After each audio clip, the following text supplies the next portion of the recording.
బట్టి మీకు వందనాలు. ఇంతవరకు ప్రభువా మీ సన్నిధి మాతో ఉంచారు, ఆరాధనలో మీరు మాతో ఉన్నారు.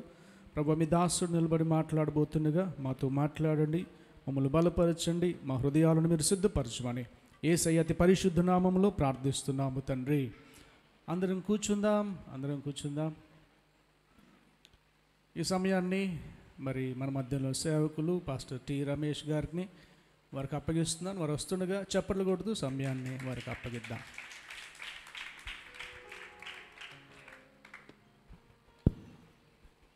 మీరందరూ మీ బైబిల్ చదవకుండా మార్కు సువార్త 7వ అధ్యాయంలో చెవుడు నత్తి కలిగిన వాడిని యేసుక్రీస్తు ప్రభు వారి దగ్గరికి తీసుకొచ్చినప్పుడు యేసు ప్రభు బాగు చేశాడు కదా. బైబిల్ చూడొద్దని చెప్పానుగా. నా ప్రశ్నకు జవాబు చెప్పండి. ముందుగా వాని చెవుడు బాగు చేశాడా, వాని నోరు బాగు చేశాడా? స్కూల్ పిల్లలు చేష్టాలు చేయొద్దు. చదవద్దంటే చదవకూడదు, అంతే. యేసుక్రీస్తు ప్రభు వారి దగ్గరికి చెవుడు నత్తి కలిగిన ఒకరిని తీసుకొచ్చినప్పుడు ప్రభు ముందుగా వాని చెవులు బాగు చేశాడా, వాని నోరు బాగు చేశాడా?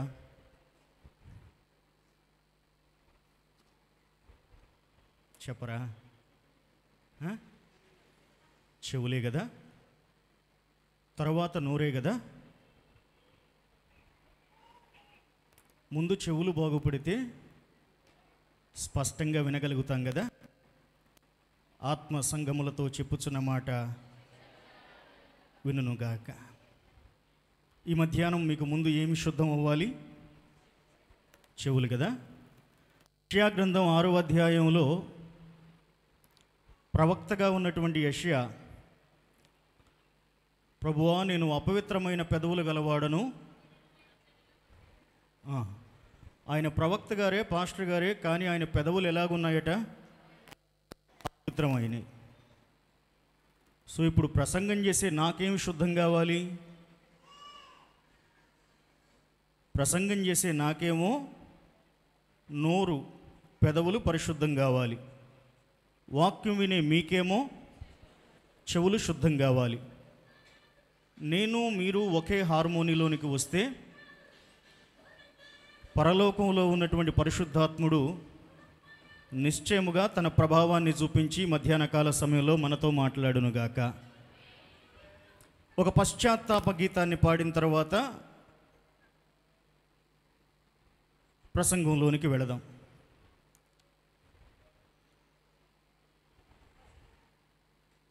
మరి ఒక తరి నిన్ను గాయపరచితిని ఘోరదురితుడనయా, నీదయా కోరి నిలిచితినయా, ఘోరదురితుడనయా, నీదయా కోరి నిలిచితినయా. మరి ఒక తరి నిన్ను గాయపరచితిని,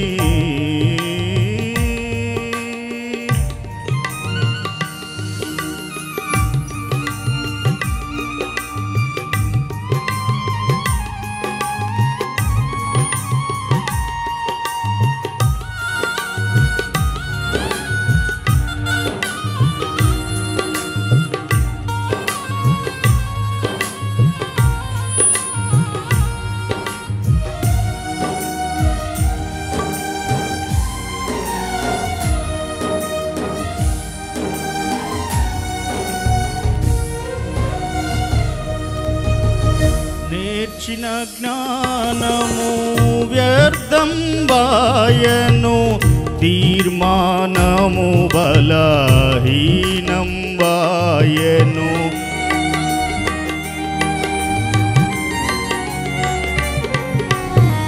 నేర్చిన జ్ఞానము వ్యర్థం వాయను, తీర్మానము బలహీనం వాయను.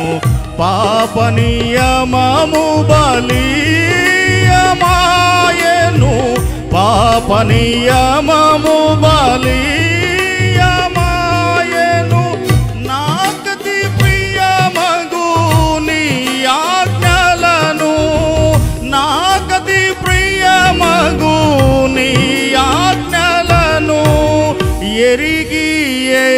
ఎరిగినే వింతగా మీరితి మరి ఒక తరినిను గాయపరచితిని ఘోరదురితుడనయ్యా నీ దయ కోరి నిలిచితినయ్యా.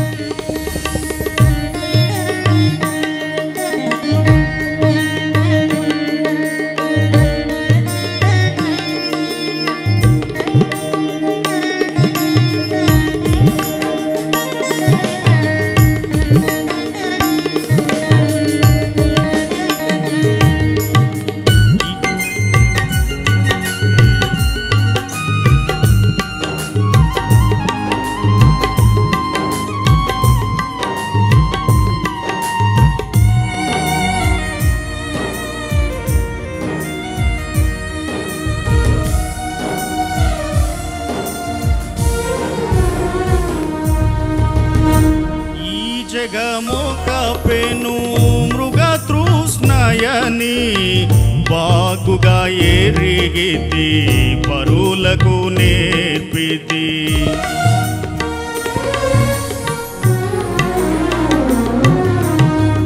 ఈ జగము కపెను మృగతృష్ణయని బాగుగా ఎరిగితి పరులకు నేర్పితి. అయినను నామది వ్యర్థత కోరకే అయినను నామది వ్యర్థత కోరకే పరుగులు తీయగా చోద్యం వాయెను పరుగులు తీయగా చోద్యం వాయెను. అదిగని నా హృది వ్యధతో రగిలెను మరి ఒక తరినిను గాయపరచితిని ఘోరదురితుడనయ్యా నీ దయ కోరి నిలిచితినయ్యా.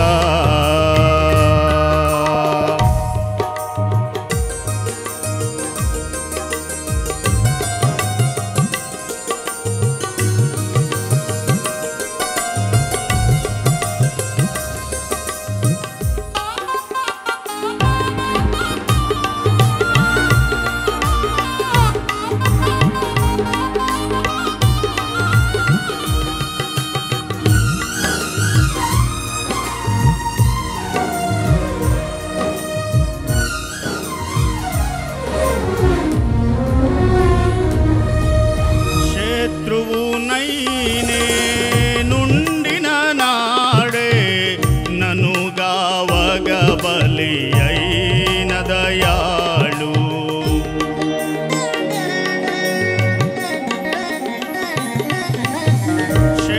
శత్రువునైనే నుండిన నాడే నన్ను గావను బలి అయిన దయాళు. దాసుని దోషము లెంచకుమయ్యా దాసుని దోషము లెంచకుమయ్యా నీవుగాక నన్నెవరు క్షమింతురు నీవుగాక నన్నెవరు క్షమింతురు నీవుగాక నన్నెవరు దాతురు నీవుగాక నన్నెవరు దాతురు. మరి ఒక తరినిను గాయపరచితిని మరి ఒక తరినిను గాయపరచితిని ఘోరదురితుడనయ్యా నీ దయ కోరి నిలిచితినయ్యా. ఘోరదురితుడనయ్యా నీ దయ కోరి నిలిచితినయ్యా. మరి ఒక తరినిను గాయపరచితిని.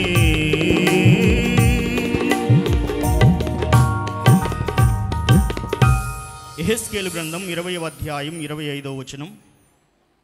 ఎవరైనా ఒకరు చక్కగా ప్రశాంతంగా చదివి సహాయం చేయండి. యెహెజ్కేలు గ్రంథం 20వ అధ్యాయం 25వ వచనం. నేను యెహోవానని వారు తెలుసుకొనున్నట్లు వారిని విస్మయము నొందించవలనని అనుకూలము కాని కట్టడలను వారు బ్రతుకుటకు ప్రయోజనకరములు కాని విధులను వారికి చితిని. ప్రభువునందు నాకు అత్యంత ప్రియమైన దేవుని బిడలారా, చదవబడిన లేఖన భాగం నేను విశ్వాసిగా ఉన్నప్పటి నుండి కూడా ఇంతవరకు ఈ వచన భాగం మీద ఏ ప్రసంగికుడు ఒక ప్రసంగం చేయటం నా చెవులతో నేను వినలేదు. పాత నిబంధన హీబ్రూ భాష, క్రొత్త నిబంధన గ్రీకు భాష ఎక్సిజిటికల్ మాస్టరింగ్ చేశాను. వ్యాఖ్యానాలు రాసినటువంటి కమెంటేటర్స్ ఎవరూ కూడా ఈ వచన భాగం మీద వివరణ ఇవ్వడం నేను ఇప్పటి వరకు చదవలేదు.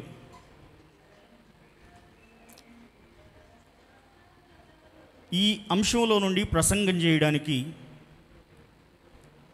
2014 నుండి ప్రసవ వేదన పడుతూ ఉన్నాను. ఎక్కడైనా స్త్రీలు 9 నెలలు లేదా 10 నెలలే గర్భం మోస్తారు. ఒక ప్రసంగాన్ని 10 సంవత్సరాలుగా భారం మోస్తూ ఎక్కడ డెలివరీ చేయాలి ప్రభు అంటే ప్రభు కృష్ణాపాలెంలో డెలివరీ చేయమన్నాడు. కాబట్టి ఈ ప్రసంగం వింటున్న మీరందరూ నిజముగా భాగ్యవంతులు. ఈ ప్రసంగం యొక్క బీజాలు నాకు 2014లో, ఇక మీతో నాకు పని ఉండదు, మళ్ళీ ప్రసంగం చివరిలోనే మీకు నాకు. సౌత్ కొరియా దేశం వెళ్ళినప్పుడు 2014వ సంవత్సరంలో ఒక 65 సంవత్సరాల వృద్ధుడైన భక్తుడిని చూశాను. మంచం మీద పడుకొని ఉన్నాడు. ఇంకొక నెలకో 2 నెలలకో చనిపోయేంతగా బాగా బలహీనంగా ఉన్నాడు. ఆయన్ని కలిసినప్పుడు మంచి అభిషేకం కలిగిన దైవజనుడిని ఆయన చేత ప్రార్థన చేయించుకుందామనే ఉద్దేశంతో ఆయన మంచం దగ్గరికి వెళ్ళి మోకాళ్ళు వేశాను. తల మీద చెయ్యి ఉంచి ప్రార్థన చేసి ఒక 2 ప్రశ్నలు అడిగాడు ఆయన నన్ను. బిడ్డా,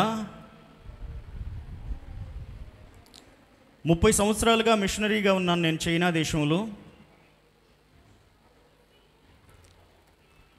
కమ్యూనిస్టులు నన్ను పట్టుకొని సువార్త చెప్పడం విరుద్ధం గనుక సూర్యుడు కనిపించకుండా భూమి కింద ఉండే చెరసాలలో నన్ను 6 సంవత్సరాలు ఉంచారు నాయన. అందువల్ల నేను ఇలా బలహీనమైపోయాను. మత్తయి సువార్త 5వ అధ్యాయంలో యేసుక్రీస్తు ప్రభువారు నీతిమంతుల మీద అనీతిమంతుల మీద దేవుడు తన సూర్యుడిని ఉదయింపజేస్తున్నాడని చెప్పాడు కదా. మరి నా మీద 6 సంవత్సరాలు సూర్యుడి కిరణం ఎందుకు పడలేదు బిడ్డ అని అడిగాడు.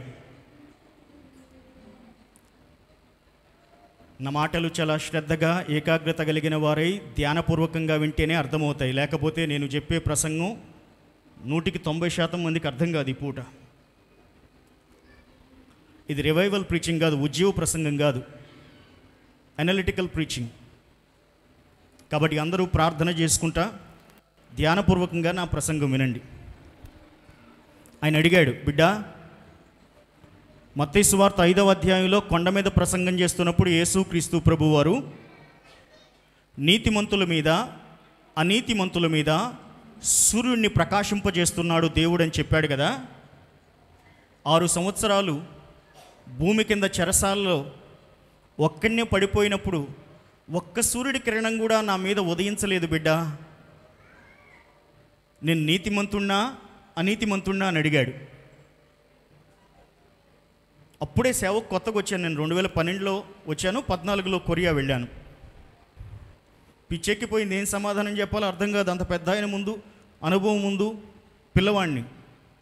ఇంకో ప్రశ్న అడిగాడు ఆయన మళ్ళీ. నాయనా, ఆదికాండం 2వ అధ్యాయంలో దేవుడు నరుడు ఒంటరిగా ఉండుట మంచిది కాదు అన్నాడు కదా, అంటే భార్యతో బిడ్డలతో మంచి జీవితం జీవించమని కుటుంబ వ్యవస్థను ఏర్పాటు చేశాడు కదా, మరి ఆయన పరిచర్య చేస్తున్న నాకు 6 సంవత్సరాలు భార్యా బిడ్డలను దేవుడు ఎందుకు దూరం చేశాడు బిడ్డ అని అడిగాడు. ఆయన అడిగిన 2 ప్రశ్నలు అర్థమైనయా? 6 ఏళ్ళు జైల్లో ఉండొచ్చాడు మిషనరీగా చైనా దేశంలో. జైల్లో ఉండొస్తే ఆయన అడిగిన 2 ప్రశ్నలు, ఒకటేమో నీతిమంతుడి మీద అనీతిమంతుల మీద దేవుడు సూర్యుని ప్రకాశింపజేస్తాడని ప్రభు కొండ మీద ప్రసంగంలో చెప్పాడు కదా, మరి నేను నీతిమంతున్నా అనీతిమంతున్నా నా మీద 6 సంవత్సరాలు ఒక్క సూర్యుడి కిరణం కూడా పడలేదేమిటి? నరుడు ఒంటరిగా ఉండుట మంచిది కాదు అని పలికినటువంటి దేవుడు, భార్యాబిడ్డలతో సుఖముగా జీవించమని కుటుంబ వ్యవస్థను ఏర్పాటు చేసినటువంటి దేవుడు నాకు 6 ఏళ్ళు భార్యని బిడ్డల్ని దూరం చేశాడేమిటి? అంటే దేవుడు తాను పెట్టుకున్న నియమాలు తానే పాటించడా అని అడిగాడు. ప్రార్థన చేయించుకోవడానికి పోయాం, ప్రార్థన చేయించుకొని రావాలి. ఈ ప్రశ్న విన్నప్పుడు ఎలా ఉంటుంది? మొట్టమొదటిసారి ఏమీ అర్థం కాలేదు. ఆయనకి ఏం చెప్పాలో కూడా రిప్లై ఇవ్వడానికి తెలియలేదు. చేతులన్నీ వణికిపోతున్నాయి. ఏదో జరిగిపోతున్న ఒక ఫీలింగ్లో ఉండి 2 కన్నీళ్లు మాత్రం ఆయన దగ్గర గార్చి వచ్చాను. కానీ అప్పటి నుంచి నన్ను వేధిస్తూ ఉన్న ఒక ప్రశ్న, దేవుడు తాను పెట్టిన నియమాలు తాను ఉల్లంఘిస్తాడా? దేవుడు ఫలానా విషయాలు పాటించమని నరులకు చెప్పి ఆ శాసనములు ఇచ్చిన శాసనకర్త, ఆ కట్టడలను ఇచ్చినటువంటి న్యాయకర్త వాటిని పాటించకుండా ఉంటాడా? ఆ క్షణం నుండి అప్పటి వరకు దేవుని పక్షాన నిలవబడి విశ్వాసులతో దేవుని సందేశం అందించే మనస్తత్వం కలిగినటువంటి నేను ఆ క్షణం నుండి విశ్వాసుల పక్షాన ఆలోచించడం మొదలుపెట్టా. విశ్వాసుల కోణంలో ఆలోచించడం మొదలుపెట్టాను. విశ్వాసుల కోణంలో ఆలోచిస్తే దేవుణ్ణి ప్రశ్నించాల్సిన విషయాలు చాలా ఉన్నాయి. చెప్పండి, మనం దేవుణ్ణి ప్రశ్నించవచ్చా? ప్రశ్నించకూడదా? దేవుడేం చేసినా పడదామా? దేవుడేం చేసినా అణిగి ఉందామా? బైబిల్ గ్రంథంలో 13వ కీర్తనలో దావీదు కొన్ని ప్రశ్నలు అడిగాడు. ఎవరిని అడిగాడు ఆ ప్రశ్నలు? మీరు వచనం చూసుకోండి, మీరు చెప్పండి. అమ్మా, యెహోవా ఎన్నాళ్ళ వరకు నన్ను మర్చిపోవుదువు? నిత్యము మరచిపోతావా? నాకెంత కాలము విముఖుడవై ఉంటావు? ఎంతవరకు నా మనసులో నేను చింతపడుదును. చాలు, ప్రశ్నలు కనపడ్డాయి మీకు అక్కడ. ఎవరు అడిగిన ప్రశ్నలు ఇవి? దావీదు దేవుణ్ణి అడిగిన ప్రశ్నలు. యోబు గ్రంథంలో యోబు దేవుణ్ణి ప్రశ్నించాడా? ప్రశ్నించలేదా? ప్రశ్నించాడా? చదవండి ఒక మాట. 7వ అధ్యాయం, యోబు గ్రంథం 7వ అధ్యాయం 19-20 వచనాల్లో ఏముంది? ఎంతకాలము నీవు నన్ను చూచుట మానకుందువు? నేను గుటక వేయు వరకు నన్ను విడిచిపెట్టవా? నేను పాపము చేసి తిన నరులను కనిపెట్టువాడా? నేను నీ ఎడల ఏమి చేయగలను? నాకు నేనే భారముగానున్నాను. నీవేళ గురిపెట్టితివి. ఎవరి మీద గురి పెట్టారట? దేవుడు యోబు మీద గురి పెట్టాడట. అందుకోసం యోబు దేవుణ్ణి అడుగుతున్నాడు, దేవా, నీ బాణం నా వైపు ఎందుకు పెట్టావు? దావీదు ప్రశ్న అడిగాడా దేవుణ్ణి? యోబు ప్రశ్న అడిగాడా దేవుణ్ణి? వాళ్ళకి కష్టకాలంలో వాళ్ళు ఈ ప్రశ్నలు అడిగారు.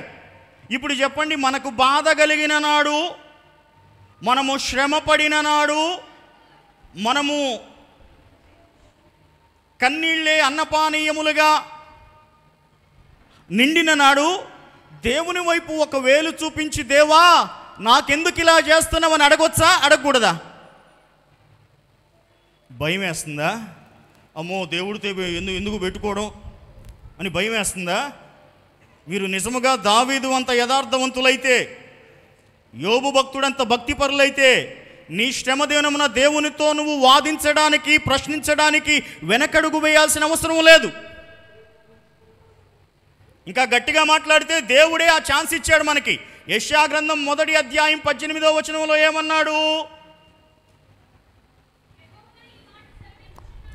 ఏమని? రండి రండి మన వివాదము తీర్చుకుందాము. అబ్బాయిలు రండి, మీకు నాకు ఏమైనా తగు ఉంటే మనం తీర్చుకుందాం రండి అని ఎవరు పిలుస్తున్నారు? దేవుడే పిలుస్తున్నాడు కదా. ఈ మధ్యాహ్న కాల సమయం నా ప్రసంగానికి ఉన్న పునాది ఇదే. దేవుడు వివాదం తీర్చుకుందాం రమ్మని పిలిచాడు గనక. కష్టకాలంలో దావీదు యోబు దేవుణ్ణి ప్రశ్నించారు గనక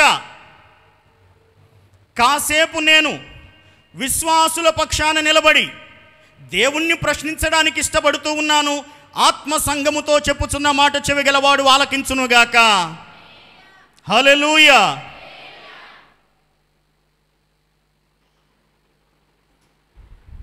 ఈ ప్రసంగానికి మందిరంలో ఉన్నటువంటి దూలాలను, ఇటుకలను సాక్షులుగా పెట్టి ప్రసంగం చేస్తూ ఉన్నాను. 4 మాటలు నేర్చుకొని వచ్చి, యూట్యూబ్లో చదువుకొని వచ్చి గంభీరంగా అరవడానికి మధ్యాహ్నం ఇష్టపడటం లేదు. That the stones of this church will be testimony and the witness today's my preaching. దేవుణ్ణి ప్రశ్నిస్తున్నాను అంటే మీ ముఖాలు ఎంత గందరగోళంగా ఆశ్చర్యంగా పెట్టారో.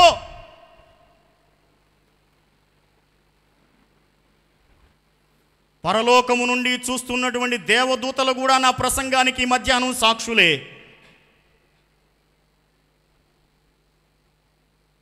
దేవుడు ఉత్తముడే కదా, రుచి చూచి ఎరిగానన్నాడు కదా.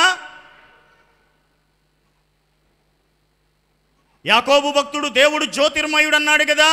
జ్యోతిర్మయుడకు తండ్రి నుండి వచ్చేటువంటి ప్రతి ఈవి శ్రేష్టమైనదై ఉంటుందని చెప్పాడు కదా. ఆయన యందు గమనాగమనముల ఛాయ ఏమాత్రము లేదు అన్నాడు కదా. చంచలత్వము లేదు అన్నాడు కదా. దేవుడు మంచివాడైతే, దేవుడు ఉత్తముడైతే, దేవుడు జ్యోతిర్మయుడైతే, ఆయన యుద్ధ నుండి వచ్చేది ప్రతిదీ పరిపూర్ణమైనదైతే, సంపూర్ణమైనదైతే, శ్రేష్టమైనదైతే, మనం చదివిన యెహెజ్కేలు గ్రంథం 20వ అధ్యాయం 25వ వచనంలో ఆయన అనుకూలము గాని కట్టడలు నేను ఇశ్రాయేలీయులకు ఇచ్చానని ఎందుకన్నాడు? ఆ మాట మళ్ళీ మళ్ళీ మళ్ళీ మళ్ళీ చదవండి. నేను యెహోవానని వారు తెలుసుకొనున్నట్లు వారిని విస్మయము నొందింపవలనని అనుకూలము గాని కట్టడలను. ఏ కట్టడలు ఇచ్చాడడా దేవుడు వారికి? అనుకూలము కాని కట్టడలను. వారికి అనుకూలంగా లేని కట్టడలు ఇచ్చాడట.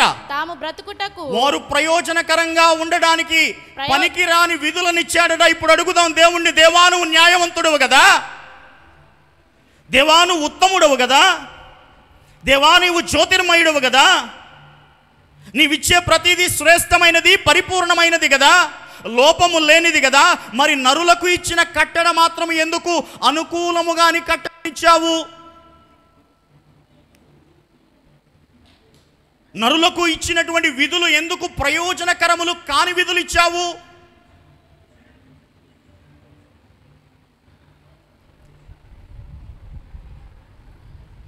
కాసేపు అందరూ కూడా నిర్గమాకాండం 20వ అధ్యాయానికి రండి. ఒక అర్ధగంట పాటు అక్కడి నుంచి మిమ్మల్ని కదిలించను. ఏముంటాయి నిర్గమాకాండం 20వ అధ్యాయంలో? 10 ఆజ్ఞలు ఉంటాయి కదా. అందులో మొదటి 4 ఆజ్ఞలు దేవునికి నరులకు సంబంధించినవి కదా. 5వ ఆజ్ఞ ఏమిటక? 5వ ఆజ్ఞ ఏమిటి? నీ దేవుడైన యెహోవా నీకు అనుగ్రహించు దేశములో ఆ. నీవు దీర్ఘాయుష్మంతుడు అగునట్లు ఆ. నీ తండ్రిని నీ తండ్రిని నీ తల్లిని సన్మానించుము. ఇది ఎన్నో ఆజ్ఞ? 5వ ఆజ్ఞ. ఏమిటి ఆజ్ఞ? నీ తల్లిని నీ తండ్రిని సన్మానించుము. అమ్మా నాన్న మంచోళ్ళు అయితే ఈ ఆజ్ఞ పాటించడం తేలిక, అవునా కాదా? అమ్మ మంచిదైతే నాన్న మంచివాడైతే, ఇద్దరు కూడా భక్తి పరులైతే, ఇద్దరు కూడా ప్రార్థనా పరులైతే, ఇద్దరు కూడా బిడల క్షేమం కోసం శ్రద్ధ కలిగి ఆలోచన చేస్తుంటే పిల్లలకు తండ్రులను గౌరవించడం, తల్లులను గౌరవించడం అనుకూలమైన కట్టడ. కానీ అమ్మ నాన్న కూతురు ముగ్గురే ఉన్నారు ఇంట్లో. అమ్మ నాన్న కూతురు ముగ్గురే ఉన్నారు ఇంట్లో. ప్రతిరోజు నాన్న తాగి వచ్చి అమ్మను కొడుతుండేవాడు కారణం లేకుండా.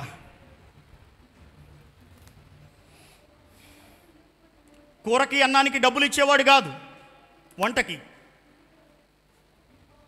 భోజనం పెట్టమని సాయంత్రానికి వచ్చి కూర్చొని భోజనం పెట్టకపోతే మళ్ళీ కొట్టేవాడు. కొంతకాలానికి ఆ దెబ్బలు తట్టుకోలేక భార్య చనిపోయింది. కూతురికి 11-12 సంవత్సరాల వయసు వచ్చింది. మందిరానికి వచ్చిన కూతురు ఇంతకు ముందుకులాగా ఉత్సాహంగా పాటలు పాడటం లేదు. మీకులాగా వాక్యం రిఫరెన్స్ చెప్పగానే తీసి చదవడం లేదు. నలతగా ఉంటుంది. దగ్గరగా వెళ్ళి కూర్చొని, బిడ్డ ఏమైంది, ఇంతకు ముందున్నంత ఉత్సాహంగా లేవు అని అడిగితే బ్రతిమిలాడగా ఎప్పటికో చెప్పిన మాట ఏమిటో తెలుసా? వాడు నన్ను అత్యాచారం చేశాడు అని చెప్పింది. ఎవరు? వాడు ఎవడు? ఆ అమ్మాయి దగ్గర కూర్చొని, అమ్మాయి నీవు దీర్ఘాయుష్మంతురాలు వగునట్లు నీ తల్లిని నీ తండ్రిని సన్మానించమని నేను కూర్చొని చెప్పేదా పాఠం? తల్లిని కొట్టినప్పుడే తండ్రి మీద సగం గౌరవం చచ్చిపోయిందే. వాడు త్రాగొచ్చి బాధ పెట్టినప్పుడు తండ్రి మీద సగం గౌరవం చచ్చిపోయిందే. నీ కడుపున పుట్టిన బిడ్డ కాదా? వాడి మీద ఇప్పుడు గౌరవం ఉందా? 4 రోజులు ప్రార్థన చేసుకొని తండ్రి కూతురు ఇద్దరు మాత్రమే ఇంట్లో ఉన్నప్పుడు గృహదర్శనానికి వెళ్ళి కుర్చీ మీద కూర్చొని మాటలాడుతూ ఉంటే, మాటల సందర్భంలో పరోక్షంగా ఇండైరెక్ట్గా ఈ విషయాన్ని అడ్రస్ చేస్తే, ఈ విషయం గురించి మాట్లాడితే వాడికి అర్థమైపోయింది, నా కూతురు పాస్టర్ గారికి సమస్యను చెప్పుకుందని అర్థమైపోయింది. సేయ్, నువ్వు పాస్టర్ గారికి చెప్తావా? ఎక్కువ మంచం అన్నాడు. ఆ పిల్ల నా వైపు ఏడుస్తా చూసినప్పుడు, అమ్మా నీవు దీర్ఘాయుష్మంతురాలు అలవగనట్లు నీ తల్లిని నీ తండ్రిని సన్మానించమని చెప్పేదా? పాస్టర్ని కదా, 2 దెబ్బలు వేయలేను, జనాన్ని పోగేసుకొని వాడి మీద యుద్ధం చేయలేను.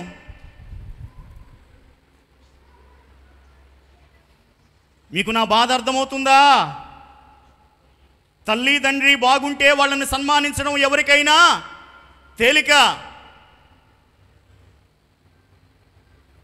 తల్లిదండ్రులు బిడలను సరిగ్గా పట్టించుకోకుండా, వారి శ్రద్ధ గురించి ఆలోచన చేయకుండా, నా తోటలో పూసిన పువ్వులే నా ఇష్టం వచ్చినట్టు నలిపేస్తాను, నీకేమిట్రా అడిగే హక్కని వాళ్ళ జీవితాలు ఉద్దేశపూర్వకంగా చిన్న భిన్నం చేసి చిందరవందర చేస్తూ ఉన్నప్పుడు, ఈ ఆజ్ఞ వారికి ప్రయోజనకరమైన ఆజ్ఞ. ఈ ఆజ్ఞ వారు బ్రతుకుటకు వారికి ఉపయోగపడే ఆజ్ఞ కాదు కదా. ఇది బాగా మనసులో ఉంచుకోండి. ఇది ఇంతటితో అయిపోలేదు.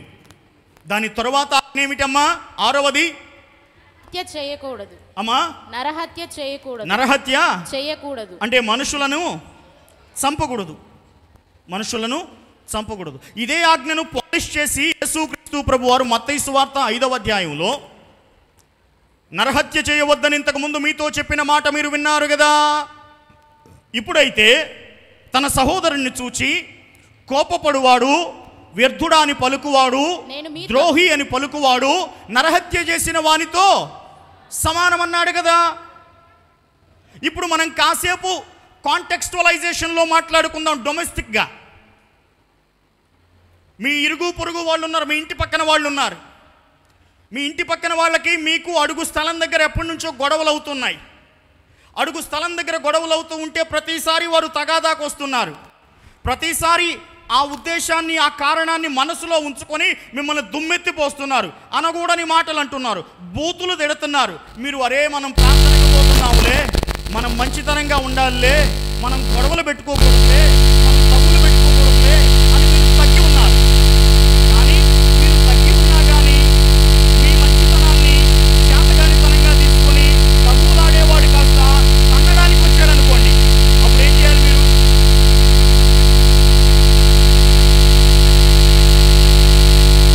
సరే ఏం చేస్తారు అప్పుడు?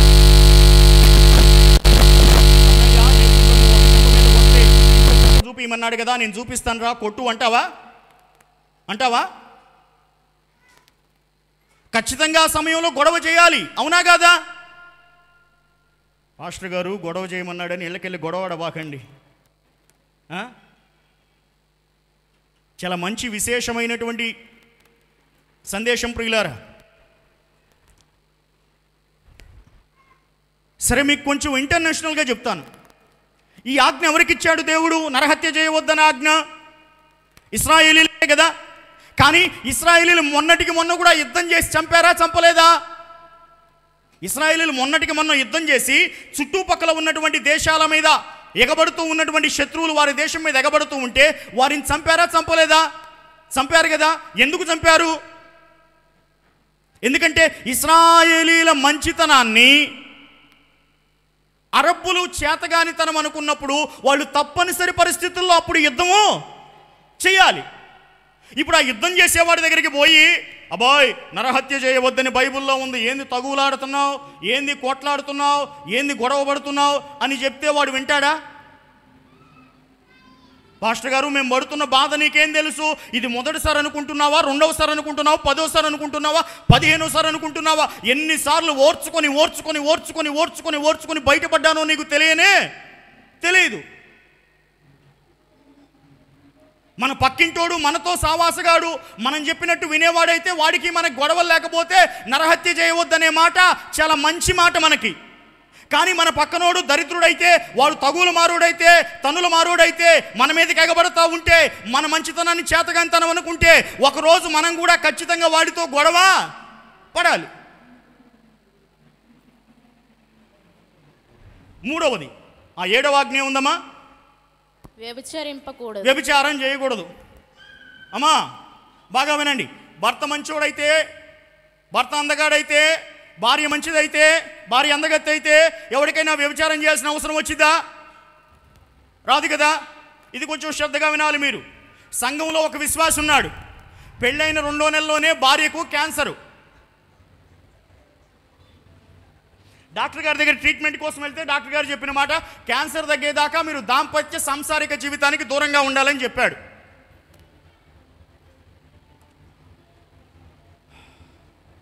ఒక సంవత్సరం గడిచిపోయింది. వీడు నీతిమంతుడు, మందిరానికి వచ్చే మంచి విశ్వాసి, యథార్థవంతుడు, బాప్తిస్మం తీసుకున్నాడు, రొట్టె ద్రాక్షరసంలో చేతులు వేస్తాడు, బైబిల్ ప్రతిరోజు చదువుతాడు, సేవకుడు చెప్పిన మాట తూచా తప్పకుండా పాటిస్తాడు. ఒక సంవత్సరం గడిచిపోయింది, రోగం తగ్గలేదు. పెళ్ళైన 2వ నెలకే బయటపడింది రోగం. 2వ సంవత్సరం అయిపోయింది, 3వ సంవత్సరం అయిపోయింది, 4వ సంవత్సరం నా దగ్గరికి వచ్చి కూర్చున్నాడు. పాస్టర్ గారు నా వల్ల కావడం లేదు, నేను 2వ పెళ్లి చేసుకుంటా అన్నాడు. వాడికి ఏం జవాబు చెబుతారు మీరు?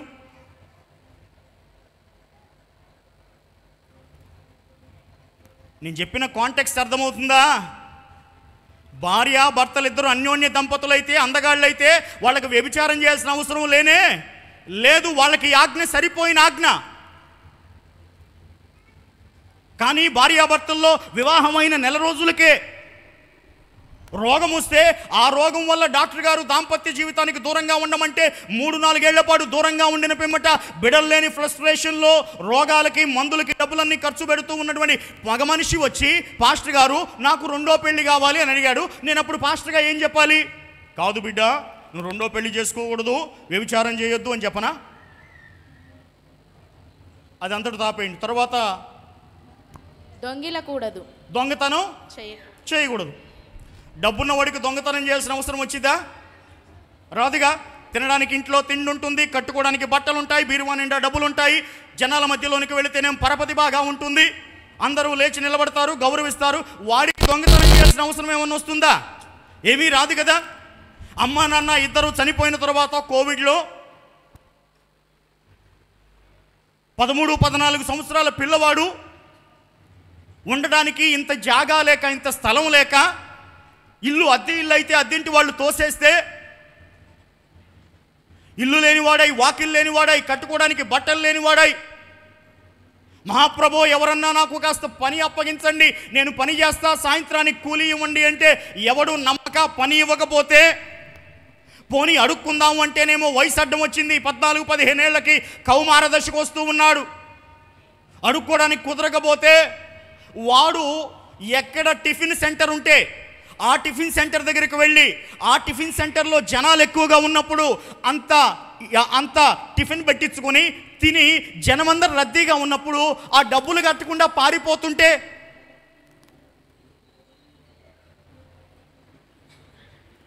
వాడు అంత అన్నం కోసం దొంగతనం చేస్తుంటే వాడి దగ్గరికి పోయి, బిడ్డ నువ్వు దొంగతనం చేయకూడదు నాయనా అని చెప్పేదా?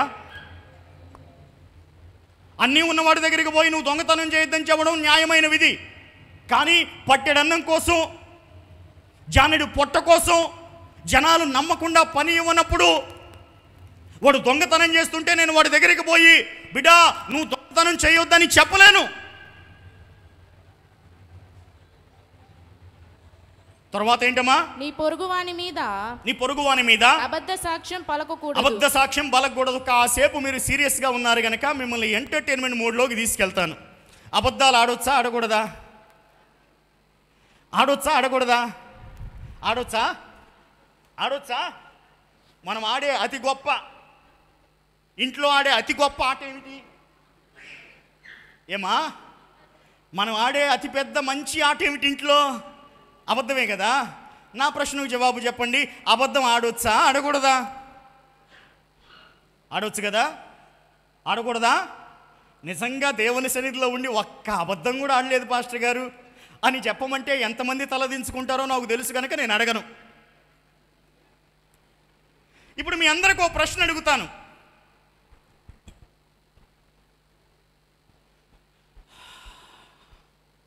కృష్ణాపాలెంలో ఆదివారం ప్రార్థన జరగడానికి గవర్నమెంట్ వాళ్ళు ఒప్పుకోవటం లేదు. జీవో వచ్చింది, కాసేపు అనుకుందాం. ఆదివారం కాదు, సువార్త కూటాలు కాదు, అసలు ఎప్పుడూ ప్రార్థన పెట్టడానికి గవర్నమెంట్ వాళ్ళు ఒప్పుకోవడం లేదు. జీవో వచ్చింది అనుకుందాం. కానీ మోజెస్ పాస్టర్ గారికి 30-35 ఏళ్ళ నుంచి అలవాటైన బడి గనక, ఆయన ప్రాణమంతా ప్రార్థన మీదే ఉంటుంది గనక, అంత తొందరగా ఆపుకోలేడు గనక ఆయన ఏం చేశాడు? రహస్యంగా మీ ఇంట్లోకి వచ్చి పెట్టాడు. అమ్మా, పాస్టర్లకి స్నేహితులతో పాటు శత్రువులు ఉంటారా ఉండరా? ఉండరా? ఆయన ప్రార్థన పెట్టినప్పుడు నిదానంగా చెప్పకుండా ఉద్యమంతో గంభీరంగా చెప్తున్నప్పుడు ఆయనకి నచ్చనోడు ఎవడో చూశాడు. అయ్యా చూసి పోలీసు వాళ్ళకి ఫోన్ చేశాడు. ఏమని? పాస్టర్ గారు మీరు పెట్టొద్దని చెప్పినా కానీ కృష్ణాపాలెంలో ప్రార్థన పెట్టాడు అని. ఈలో ప్రార్థన అయిపోయింది, పాస్టర్ గారు ఇంటికి వెళ్ళిపోయారు, ఎవరింళ్ళ కాళ్ళు వెళ్ళిపోయారు. మీరు మీ ఇంటికి పోతున్నప్పుడు పోలీసులు వచ్చి మిమ్మల్ని అడిగారమ్మా, ఇక్కడ ప్రార్థన పెట్టారంటే ఎవరు మాకు చెప్పు అని. అప్పుడు ఏం చేద్దాం? నిజం చెబుతావా అబద్ధం చెబుతావా? ఏమా అబద్ధమే చెబుతావా? పాస్టర్ గారి మీద పగున్న ప్రతి ఓడు ఆ రోజే యోబంత యథార్థవంతుడిలా మాట్లాడతాడు. అవునా కాదా? పాస్టర్ గారి మీద కక్ష పెంచుకున్నవాడు, ఆయన మీద పెంచుకున్నవాడు ఆయన మీద బాగా బాగా బాగా బాగా బాగా కడుపు నిండి ఉబ్బరం ఉన్నవాడంతా ఆ రోజే యథార్థవంతుడిలాగా, మీకు తెలుసా పోలీసు గారు ఆయన పలానా వాళ్ళ ఇంట్లో ప్రార్థన పెట్టాడు, పెట్టి ఏమీ తెలియనట్టు నడుచుకుంటా నిశ్శబ్దంగా వెళ్ళిపోయాడు. ఇప్పుడు ఎక్కడున్నాడో నేను పట్టిస్తాను రండి అని పోలీసు వాడు చేయి పట్టుకొచ్చి ఈయన చేతికి అప్పగిస్తావా అప్పగీవా? ఏందండి అప్పగీవా? ఆహా అవన్నీ కాదు, నా ప్రశ్న జవాబు చెప్పండి. ఇప్పుడు మీరు అబద్ధం ఆడాలా అబద్ధం ఆడకూడదా? నిజం చెబితే ఏమైంది? మీ పాస్టర్ గారిని పట్టుకుపోతారు. మీకు సంతోషమేనా? మరి ఎందుకు మొహాలు అట్ట పెట్టారు? పాస్టర్ గారు పోవడం మనకు మంచిది కానీ కాదు. కాబట్టి మనం ఏం చేయాలి? మాకు తెలియదండి అనాలి. ఇంకెవరన్నా గట్టిగా అమ్మో అమ్మో అమ్మో నువ్వు విశ్వాసమై ఉన్నావు, 25 ఏళ్ళ నుంచి ప్రార్థనకు వస్తున్నావు, బల్లారాధన పుచ్చుకున్నావు, బాప్తీసం పుచ్చుకున్నావు, నువ్వు అబద్ధం ఆడుతున్నావు ఏంటి అంటే మనం ఏం చేయాలి? అప్పుడు యెహోషువ గ్రంథం 2వ అధ్యాయంలో రాహాబు ఏం చేసింది? వేగుల వాళ్ళని దాచిపెట్టింది. పోలీసులు వచ్చారు. వచ్చిన పోలీసులకు ఏం చెప్పింది? వాళ్ళని దాచిపెట్టింది కరెక్టే కానీ ఏమంటుంది? నేను దాయనే, వచ్చారు కానీ వెళ్ళిపోయారని అంటుంది. అంటే ఏమో నిజం చెబుతుందా అబద్ధం చెబుతుందా? అబద్ధమే చెబుతుంది కదా. ఇప్పుడు చెప్పండి, యథార్థవంతులు అబద్ధాలు ఆడతారా? మీరు ఏదో ఊరక ఆడం అంటారు కానీ ఆడతారు. ఆడకూడదు. కానీ ఎప్పుడు ఆడాలి? సమయమా? అత్యవసరమా? మీకు అవసరమేదో, అత్యవసరమేదో, నిదానమేదో, ప్రధానమేదో బాగా తెలుసా? ఎప్పుడు అబద్ధం ఆడాలి? ఎప్పుడైనా దేవుని సంఘానికి, దేవుని సేవకునికి ప్రమాదం ఏర్పడుతూ ఉన్నప్పుడు మాత్రమే ప్రాణం పోయినట్టుగా ఒక్క అబద్ధం మాత్రం ఆడను. ఈ పాస్టర్ గారు అబద్ధం ఆడమని ప్రసంగంలో చెప్పాడు కనుక ఇంటికి పోయి సాయంత్రం నుంచి మీ భర్త జేబులో 100 రూపాయలు దొంగతనం చేసి నాకు తెలియదు అన్నావా? మామూలుగా ఉండదు. దేవుడు ఊరుకుంటాడా? మొత్తం ఎన్ని చెప్పాను? 5. ఒకటేమిటి? దీర్ఘాయుష్మంతుడు ఒకనట్లు తల్లిదండ్రి బాగున్న వాడికి ఈ ఆజ్ఞ పెద్ద ప్రమాదమైనదేమి, కానీ తల్లిదండ్రులు మంచోళ్ళు కాకపోతే ఆజ్ఞ ఖచ్చితంగా ప్రమాదమే. 2వది ఏమిటి? నరహత్య చేయవద్దు. ఇరుగు పొరుగు వాళ్ళు మంచోళ్ళు అయితే ఈ ఆజ్ఞ ప్రమాదమేమి కాదు, కానీ ఇరుగు పొరుగు వాళ్ళు మంచోళ్ళు కాకుండా తగులు మారోళ్ళు అయితే ఈ ఆజ్ఞ ప్రమాదమే. 3వది ఏమిటి? వ్యభిచారం చేయొద్దు. నీ భార్య మంచిదైతే, నీ భర్త మంచోడైతే మీకు వ్యభిచారం చేయాల్సిన అవసరం లేదు. నీ భార్య గయ్యాళిదైతే, రోగిష్టిదైతే ప్రమాదకరమైన ఆజ్ఞ. 4వది ఏమిటి? దొంగతనము చేయొద్దు. నీ దగ్గర డబ్బు ఉంటే, సౌఖ్యంగా ఉంటే, అన్ని కడుపు నిండిన వారవైతే నీకు దొంగతనం చేయాల్సిన అవసరం లేదు. అది నీకు ప్రమాదకరమైన ఆజ్ఞ కాదు. కానీ కడుపు కోత నీకు బాగా ఎక్కువ అవుతుంటే, ఆకలి బాధ ఎక్కువ అవుతుంటే నీకు ఈ ఆజ్ఞ ప్రమాదకరమైనది. ఆఖరిగా 5వది ఏం చెప్పానమ్మా? అబద్ధ సాక్ష్యం పలకవద్దు. ఏ బాధ బందీ లేని వాడికి అబద్ధం ఆడాల్సిన అవసరం లేదు. కానీ మనం ఒక నిజం చెప్పడం వల్ల ఒక ప్రాణం పోతే, నిజం చెప్పడం వల్ల సంఘానికి ప్రమాదం ఏర్పడితే, నిజం చెప్పడం వల్ల సేవకునికి బాధ కలిగితే, దేవుని రాజ్యానికి కష్టం కలిగితే అది మాత్రం ప్రమాదకరమైన. మరి ఇప్పుడు ఏం చేద్దాం? దేవుని ఆజ్ఞలు ఉత్తమమైనవి, న్యాయమైనవి, నీతి గలవి అని ఎఫెసీ పత్రికలో, ఆ తర్వాత రోమా పత్రికలో పౌలు భక్తుడు చెప్తాడు కదా. దేవుడేమో యెహెజ్కేలు గ్రంథంలో నేను అనుకూలము గాని ఆజ్ఞలు ఇచ్చాను, ప్రయోజనకరములు కాని విధులు ఇచ్చాను అంటున్నాడు కదా. ఇవన్నీ కూడా ప్రయోజనకరములు కాని విధులు, అనుకూలము కాని కట్టడలు విశ్వాసుల జీవితాల్లో చూసినప్పుడు, వాళ్ళ కన్నీళ్లు చూసినప్పుడు వాళ్ళు పైకి నవ్వుతూ ఉన్నారు కానీ లోపల వాళ్ళ హృదయం కుళ్ళిపోతున్నట్టుగా బాధపడుతున్నప్పుడు వాళ్ళ పక్షాన్ని నిలవబడి ఎన్నో రాత్రులు ఏడ్చిన సందర్భాలు ఉన్నాయి దేవుని దగ్గర. ప్రసంగం అంటే దేవుని పక్షాన నిలవబడి కేవలం ప్రసంగాలు చెప్పి వెళ్ళిపోవడమే సేవ అనుకున్న స్థితి నుంచి, అయ్యో బాధపడుతున్న ఈ విశ్వాసుల పక్షాన్ని నిలవబడాలా, చెప్పమన్న దేవుని పక్షాన్ని నిలవబడాలని ఇద్దరి మధ్యలో ఇరుకున పడిపోయిన రోజులు చాలా ఉన్నాయి సేవకునిగా. ఇస్సాకరును గూర్చి మోషే అంటాడు, ఇస్సాకరు బలమైన గార్ధబము, 2 దొడ్ల మధ్యలో పండుకొని ఉన్న గార్ధబం. ఏ దొడ్డిలోనికి వెళ్ళాలో ఇస్సాకరికి తెలియడం లేదు. పౌలు అంటాడు, ఇదిగో బ్రతుకుడే క్రీస్తే, చావైతే నాకు లాభము, కానీ రెండిటి మధ్యలో నేను ఇరుకున పడిపోయి ఉన్నాను. దేవుని పక్షాన్ని నిలబడాలో, బాధపడుతున్న విశ్వాసుల పక్షాన్ని నిలవబడాలో తెలియక సతమతం అయిపోయినటువంటి సేవా దినాలు చాలా అనుభవించాను ప్రియులారా.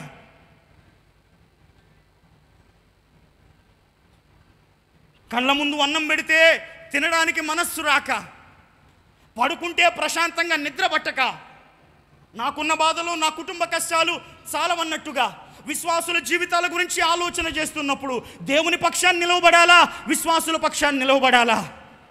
ఎవరికి సమాధానం చెప్పాలి? ఎవరికి జవాబుదారీగా ఉండాలి? ఎవరికి గృహ నిర్వాహకునిగా నిలిచి ఉండాలి? పాస్టర్ గారంటే బాగా వైట్ అండ్ వైట్ వేసుకొని ఆయనకేమి దిట్టంగా ఉన్నాడు అనుకుంటున్నారా? ఎక్కడికి పోయినా మంచి భోజనం దొరుకుతుంది, అంత కానుక దొరుకుతుంది, ప్రశాంతంగా ఉంటున్నాడు, ఫలభరితంగా ఉంటున్నాడు, ఆయనకేమి అనుకుంటున్నారా? మీరు చూస్తున్నది పై రూపాన్నే. నరులు పై రూపమును మాత్రమే లక్ష్య పెట్టుదురు గనక మీరు పై రూపమునే చూస్తున్నారు బిడలారా. కానీ లోపల అంతరంగంలో ఎవరికి చెప్పుకోలేని బాధ, కుమిలిపోయే అనుభవాలు. అది ప్రభువు పెట్టిన కాడి గనక కన్నీళ్ళైనా, కష్టమైనా, సంతోషమైనా, శ్రమైనా, అవమానాలు పడుతున్నా, పొగడ్తలు వస్తున్నా, అన్నిటినీ తట్టుకొని నిలవబడి వెళుతున్నప్పుడు ప్రభువు నాకు ఇచ్చిన ప్రసంగాన్ని ఈ మధ్యాహ్నం మీతో మాట్లాడుతూ ఉన్నాను.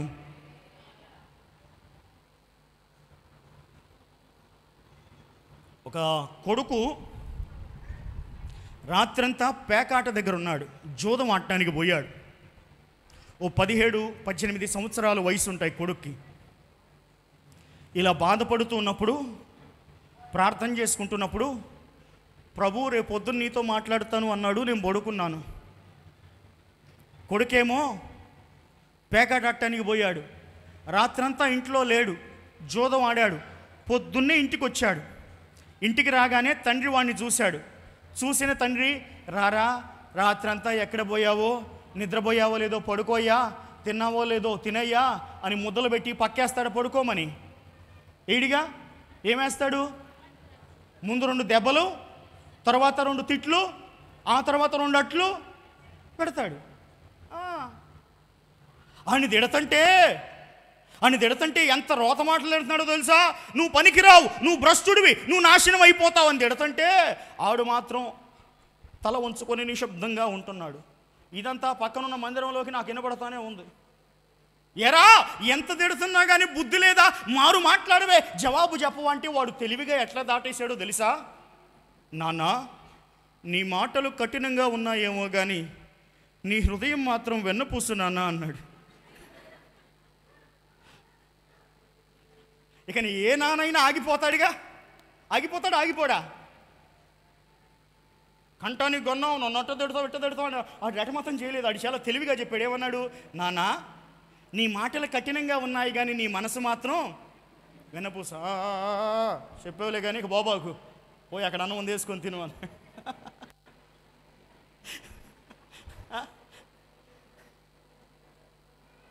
ఇప్పుడు చెప్పండి, దేవుడు ఏమన్నాడు? హెస్కేల్ గ్రంథం 20:25 ఏమన్నాడు? వారు బ్రతుకుటకు అనుకూలము కానీ కట్టడలు, ప్రయోజనకరములు కానీ విధులు ఇచ్చాడన్నాడు. అంటే ఆయన ఏమిచ్చాడు? కఠినమైన ఆజ్ఞలు ఇచ్చాడు, కఠినమైన కట్టడలు ఇచ్చాడు, కఠినమైనటువంటి విధులు ఇచ్చాడు కదా. కానీ ఈ కట్టడల వెనకాల, ఆజ్ఞల వెనకాల, ఈ యొక్క విధుల వెనకాల దేవుని మనస్సును గురించి ఎప్పుడైనా ఆలోచన చేసావా? దేవుని హృదయం గురించి ఎప్పుడైనా ఆలోచన చేసావా? నిజమే, ఆయన కట్టడలు పాటించడం చాలా కష్టంగా ఉంటాయి. 813 ఆజ్ఞలు ఉంటాయి ధర్మశాస్త్రంలో. ఏ ఒక్క ఆజ్ఞ తప్పిపోయినా కానీ, అన్ని ఆజ్ఞలు పాటించి ఏ ఒక్క ఆజ్ఞ విషయంలో ఫెయిల్ అయిపోయినా కానీ మనం అపరాధులమే కదా. కట్టడలను బట్టి, ధర్మశాస్త్రమును బట్టి నీతిమంతులుగా తీర్చబడేవారము కాదు కదా. మనం ఈ కట్టడలను బేస్ చేసుకొని మన యొక్క ఆత్మీయ జీవితపు కష్టకాలంలో దేవుని ఆదరణ పొందుకోలేం కదా. మీకు బాగా అర్థం కావడానికి చెప్తాను. ఆశ్రయపురములను గురించి మీకు తెలుసా? ఆశ్రయపురాలన్నీ మొత్తం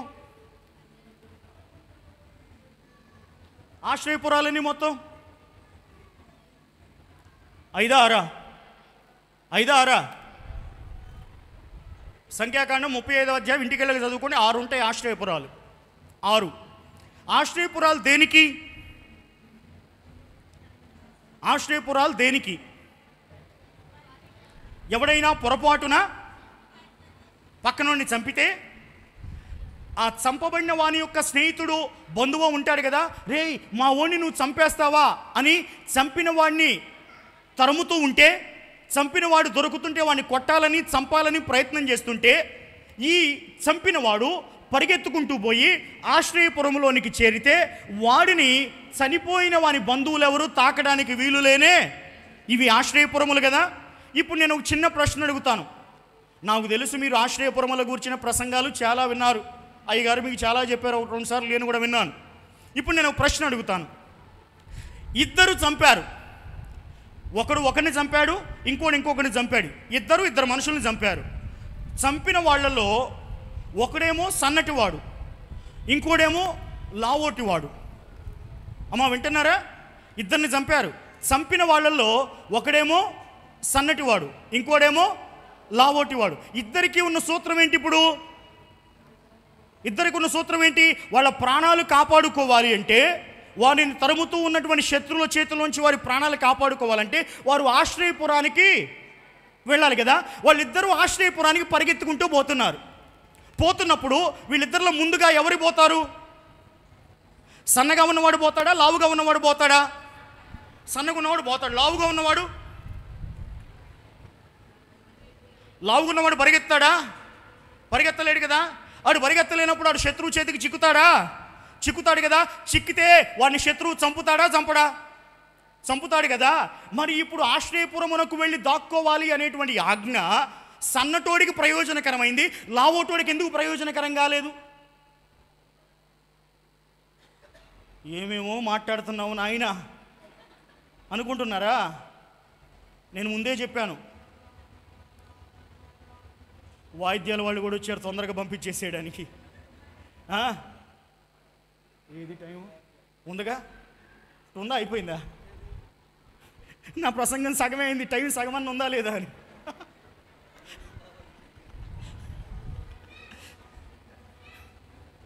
సో పరుగు పందెంలో వెనకబడిన వాడెవడు? లావుగా ఉన్నవాడు. ఈ లావుగా ఉన్నవాడు ప్రాణం పోయిందా? పోలేదా? పోయింది. ఈ లావుగా ఉన్న కారణాన వాడు ప్రాణం పోగొట్టుకున్నాడు, వెనకబడిపోయాడు కదా. ఇప్పుడు ఒక ప్రశ్న అడుగుతాను మిమ్మల్ని, ఇంకో ప్రశ్న అడుగుతాను. నేను ఇది అందరికీ అర్థం కావాలని చెప్పట్లేదు, నా ముగింపు కొంతమంది హృదయాలను తాకుతుందని ప్రభువు చెప్పమన్నాడు కనుక చెప్తున్నాను. ఇద్దరు మనుషులు ఉన్నారు. ఒకడు ఏం చేశాడంటే 70 ఏళ్ళకి చనిపోయాడు. 69వ సంవత్సరం దాకా వాడికి నచ్చినట్టు తాగాడు, తిరిగాడు, కొట్టాడు, వ్యసనాల పోలయ్యాడు, జూదమాడాడు, వాడికి నచ్చిన పనులన్నీ చేశాడు. కానీ చివరి సంవత్సరంలో వాడు మారు మనస్సు పొందాడు. ఇంకో మనుషుడు ఉన్నాడు, 17 సంవత్సరాల వయసులో రక్షణ పొందాడు. ఆ 17 సంవత్సరాల వయసులో నుంచి కూడా రక్షణ కాపాడుకుంటూ, దేవునికి అనుకూలంగా బ్రతుకుతూ, యథార్థంగా బ్రతుకుతూ, నీతిగా బ్రతుకుతూ, దేవుడు బ్రతకమన్నట్టుగా బ్రతికి అతను కూడా 70 సంవత్సరాల వయసులో చనిపోయాడు. ఇద్దరు 70 సంవత్సరాల వయసులో చనిపోయారు. వీళ్ళిద్దరిలో 69వ సంవత్సరంలో రక్షణ పొందిన వ్యక్తికి ఎక్కువ దేవుని కృప ఉంటుందా? 17 సంవత్సరాల వయసులో రక్షణ పొందిన వ్యక్తికి ఎక్కువ దేవుని కృప ఉంటుందా? ఏమా, ఎవరికి దేవుని కృప ఎక్కువ ఉంటుంది? అమ్మా,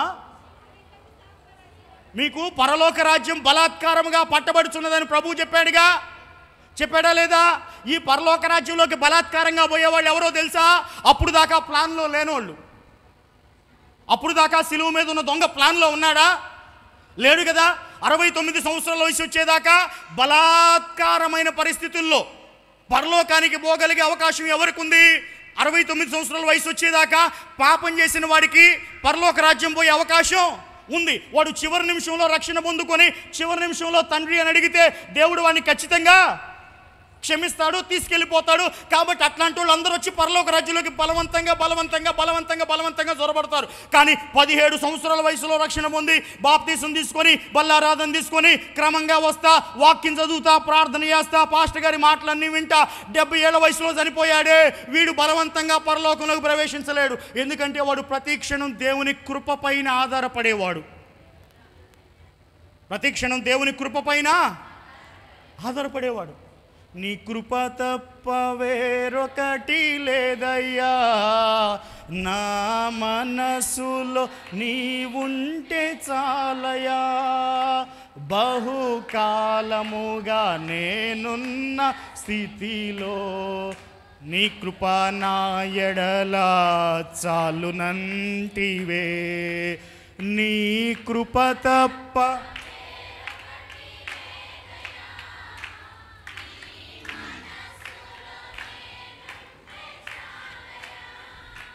బహుకాలముగా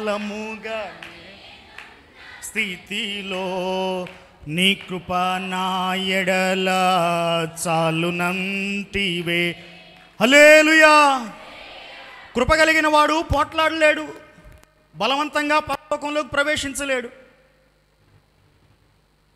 ప్రార్థనాపరుడైన బలము కలిగిన వాడు, లావుగా ఉన్నవాడు రేసులో వెనకబడిపోతాడు, అందుకోసం మధ్యలోనే ఓడిపోతాడు.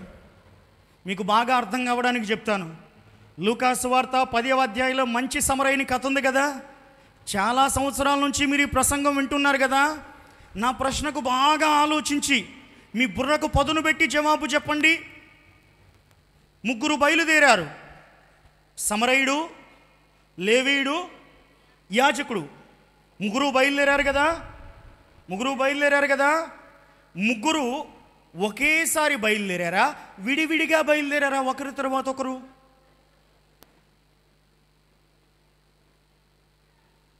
కొట్టబడిన వాడు అట్లా కొట్టబడి ఉన్నాడు సార్, పడిపోయి ఉన్నాడు, కొరప్రాణంతో ఉన్నాడు. వాడి దగ్గరికి ముగ్గురు వచ్చారు, కొట్టబడిన వాడి దగ్గరికి. ఎవరా ముగ్గురు? యాజకుడు, లేవీయుడు, సమరయుడు. ముగ్గురు వచ్చారు కదా. అసలు వీళ్ళ ప్రయాణాన్ని వీరు ముగ్గురు ఒకేసారి ప్రారంభించారా, లేదా ఒకరి తర్వాత ఒకరు ప్రారంభించారా? అవునా? ఎలాగునా ఉందా అక్కడ? ఒకరి తర్వాత ఒకరు తర్వాత అనే మాట ఉందా? అయితే అలాగుననే అనే మాటలు ఉంటాయి, కానీ ఎక్కడ కూడా ఒకరి తర్వాత ఒకరు అనే మాట ఉండదు. ఎవరు ముగ్గురు? యాజకుడు, లేవీయుడు, సమరయుడు. ముగ్గురు కూడా ఒకేసారి వారి ప్రయాణాన్ని ప్రారంభించారు. అప్పుడు ఒక యాజకుడు, చాలమ్మా, ఆ వాక్యం వాళ్ళు చదువుకుంటారు, పాత వాక్యమే, మనమేం కొత్తగా చెప్పొద్దు. ఇదిగో ఆ ముగ్గురు ఒకేసారి ప్రారంభించారు. యాజకుడేమో నేను నా పరుగు పందెంలో తొందరగా వెళ్ళిపోవాలి గనుక ఎవడు పడిపోతే నాకేమి, ఎవడు పొగిడితే నాకేమి అనుకుంటూ వెళ్ళిపోతున్నాడు. లేవీడేమో నేను ప్రత్యేకింపబడిన వాడిని గనక, నేను ఎవరిని ముట్టుకోకూడదు గనక అని వాని యొక్క తొందరలో వాడు వెళ్ళిపోతున్నాడు. కానీ సమరయుడు మాత్రం అలాగున కాదు. సమరయుడు ఎలాగునున్నాడు? ప్రయాణం వీళ్లతో పాటే ప్రారంభించాడు. ధనవంతుడైన సమరయుడు, ఐశ్వర్యవంతుడైన సమరయుడు, వైద్యం తెలిసిన సమరయుడు. ఈ సమరయుడు వెళుతూ వెళుతూ వెళుతూ రేసులో వెనకబడిపోయాడు. ఎందుకు వెనకబడిపోయాడు? ఎందుకంటే వీళ్ళు పట్టించుకోకుండా వదిలేసినటువంటి బాధితులు ఉన్నారే, యాజకుడు, లేవీయుడు పట్టించుకోకుండా వదిలేసిన బాధితులు ఉన్నారే, ఆ ప్రతి బాధితుడిని పరామర్శించుకుంటూ పరుగు పందెంలో వెనకబడిపోయాడు. నా మాట శ్రద్ధగా ఆలకించండి. ప్రేమ కలిగిన వాళ్ళు ఎప్పుడూ ఓడిపోతూనే ఉంటారు. ప్రేమించే వాళ్ళు ఎప్పుడూ ఓడిపోతూనే ఉంటారు. నిజంగా ప్రేమించే వాళ్ళు ఎప్పుడూ ఓడిపోతూనే ఉంటారు.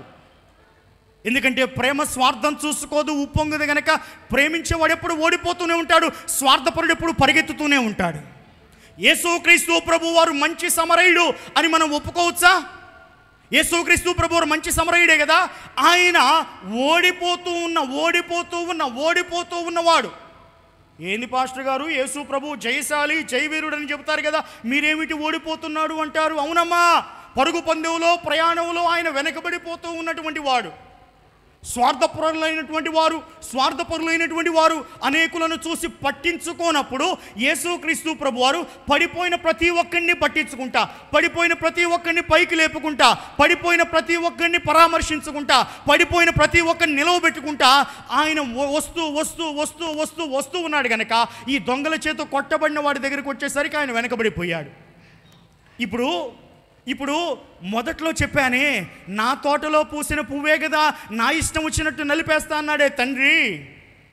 ఆ తండ్రికి కొంతకాలానికి యాక్సిడెంట్ అయింది. యాక్సిడెంట్ అయితే ఆ అమ్మాయిని పెళ్లి చేసుకోవడానికి ఒక పెద్ద ఆసామి కొడుకు ముందుకు వచ్చాడు. విషయం అంతా చెప్పాం, సంఘ పెద్దలను తీసుకెళ్ళాం. పెళ్లి చేశాం.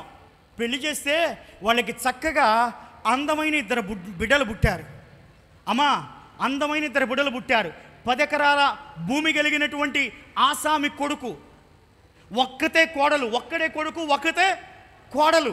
కన్న తండ్రి కంటే ఎక్కువగా చూసుకునే అత్త మామ, వాళ్ళ కింద 4 పనివాళ్ళు, గేదెలు, పొలాలు, ఒడ్డు, ధాన్యం, ఇవన్నీ చూసుకుంటున్నప్పుడు ఒక్కసారి వెనక్కి తిరిగి చూసుకుంటే నేను చెప్పిన మాట ఆ అమ్మాయికి గుర్తొచ్చింది. యెషయా గ్రంథం 54వ అధ్యాయంలో ఒక మాట ఉంటుంది, గాలి వాన చేత కొట్టబడి ఆదరణ లేక ఉన్నదానా, నేను నిన్ను నీలాంజనములతో కట్టుదును, నీలములతో నీ పునాదులు వేయుదును, మాణిక్యములతో కోట కొమ్ములతో నీ కోట గోడలను నేను కట్టుదును. ఈ మాట చెప్పినప్పుడు చెప్పావులే పాస్టర్ గారు ఊరుకో అన్నట్టుగా చూసిన ఆ పిల్ల ఎవరో ఆసామి కొడుకు పెళ్లి చేసుకొని అంతస్తును అనుభవిస్తూ ఉంటే ఒక రోజున వచ్చి పాదములు పట్టుకుంటే కన్నీళ్లు పాదాల మీద పడితే ఆ సంతోషం కన్నా సేవకునికి ఏమైనా ఉంటుందా? హల్లెలూయా. పిల్లవాడు ఆకలి బాధతో హోటళ్ళకు వెళ్ళి టిఫిన్ చేసి డబ్బులు ఎగ్గొట్టేవాడు, ఎక్కడన్నా తిండి దొరికితే దొంగతనం చేసేవాడు ఉన్నాడే, వాడిని చదివించి వాడికి ఒక చిన్నపాటి ఉద్యోగం వచ్చి వాడి కాళ్ళ మీద వాళ్ళు నిలబడేలాగా వాడిని ఇవాళ ఒక చిన్నపాటి ఉద్యోగస్తునిగా చేస్తే, వాడిని పెళ్లి చేసుకోవడానికి ఒక మంచి సాక్ష్యం కలిగిన వాడని ఒక సంపన్నుల కుటుంబం వస్తే ఆ కుటుంబంలోనికి పోయి వీడు పడితే ఆ రోజున దేవుని ప్రేమను గుర్తెరిగిన వాడి కళ్ళల్లో ఆనందం చూసినప్పుడు సేవకునికి ఇంకేమన్నా గొప్ప భాగ్యం కలుగుతుందా?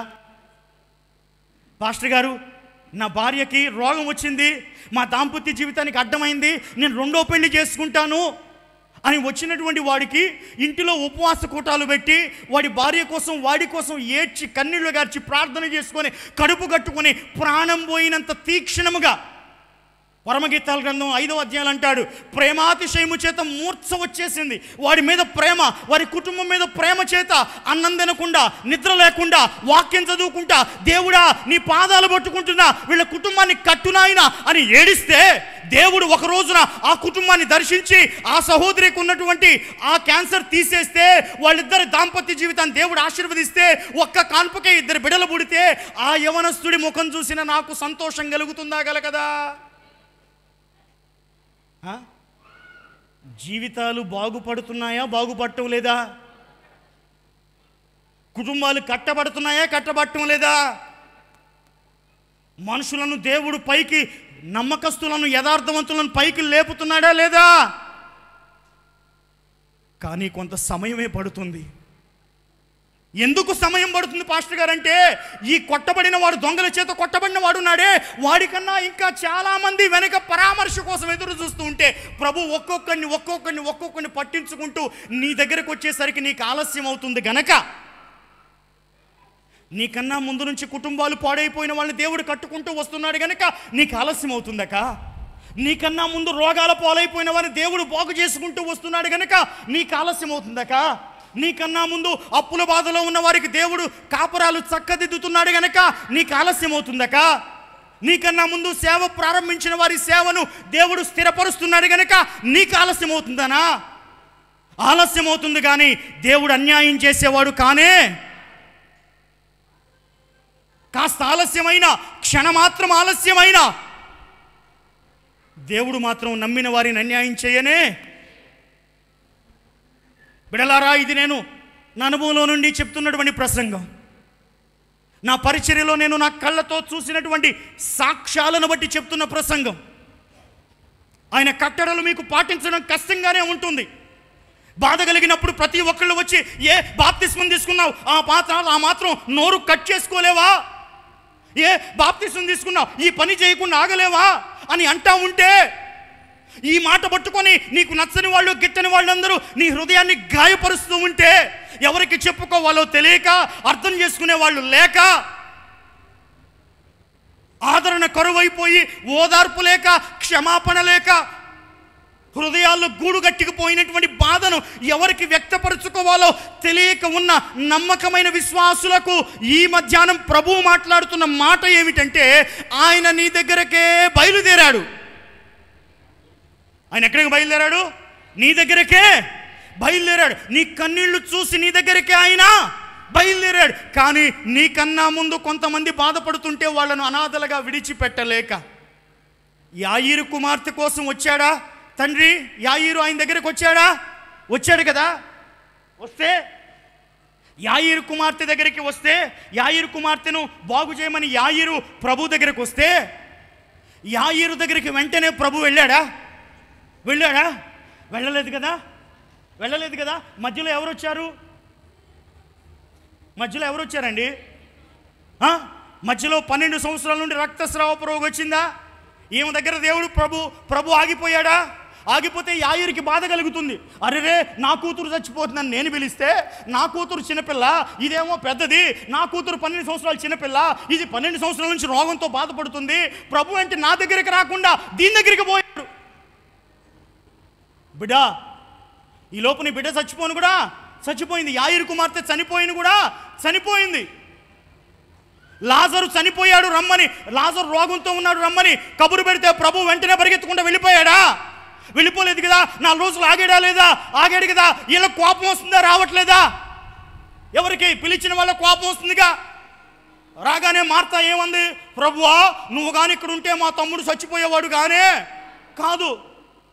ప్రభువు రావడం ఆలస్యం అయ్యేసరికి కొంతమంది విశ్వాసపు ఓడలు బద్దలైపోతాయి. ప్రభువు రావడం ఆలస్యం అయ్యేసరికి కొంతమంది ప్రార్థనా జీవితాలు పడిపోతాయి. ప్రభువు రావడం ఆలస్యం అయ్యేసరికి కొంతమంది ప్రాకారాలన్నీ కూలిపోతాయి.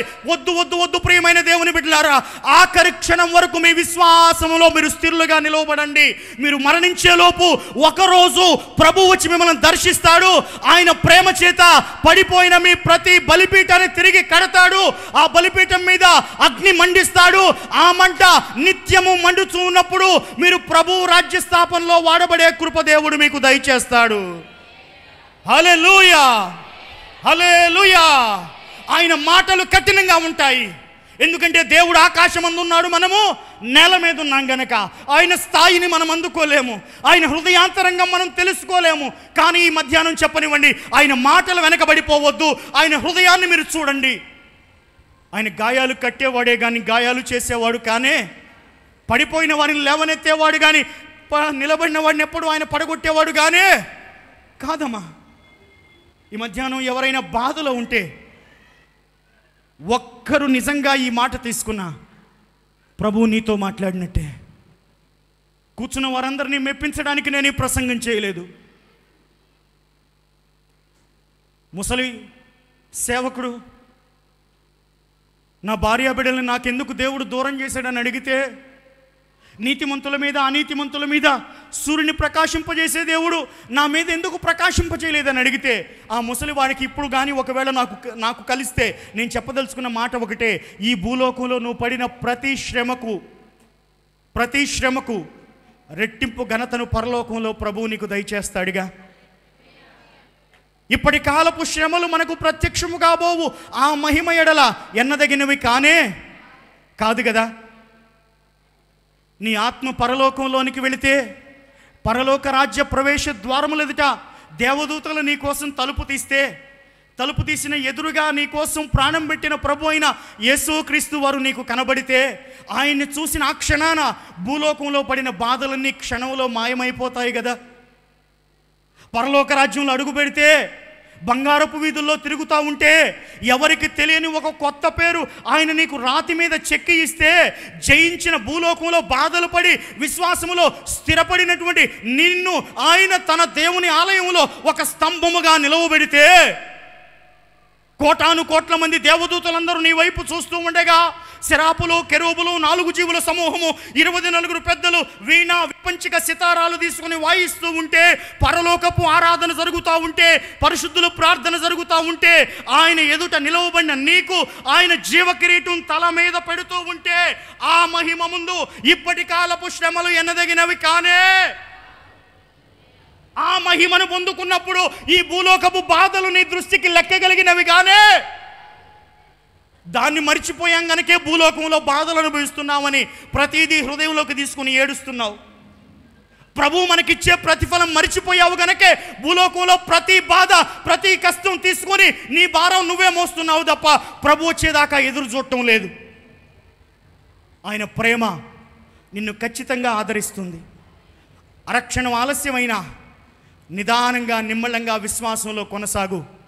ప్రభు నీకు నీ కుటుంబానికి ప్రతి కన్నీటి బాష్ప బిందువును తుడిచివేసి పరలోక రాజ్య ప్రవేశ ద్వారములు ఎదుట చెప్పన శక్యము గాని ఘన స్వాగతమును అనుగ్రహించునుగాక.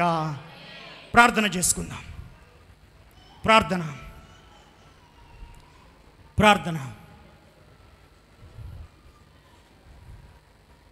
బాధపడుతున్న వారితోనే ప్రభువు మాట్లాడాడు.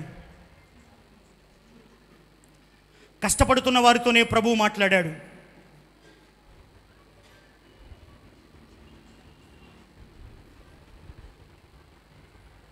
ఇంకెంతకాలం ప్రభువా నేను ఈ బాధలు, ఇంకెంతకాలం నాయనా నాకు ఈ కష్టాలు. అయిన వాళ్ళు అవమానపరుస్తూ ఉన్నప్పుడు, శత్రువులు నన్ను తరుముతూ ఉన్నప్పుడు, నాకు సాయం చేయాల్సిన నా ప్రాణ స్నేహితులు దూరాన నిలవబడి వినోదం చూస్తూ ఉన్నప్పుడు, ఎవరైనా వస్తారేమో నన్ను ఆదరించడానికి అని ఎదురు చూస్తూ ఉంటే, ఎవరైనా వచ్చి నా కన్నీటి బాష్ప బిందువును తుడుస్తారేమో అని నేను ఆశగా చూస్తూ ఉంటే, ప్రభువా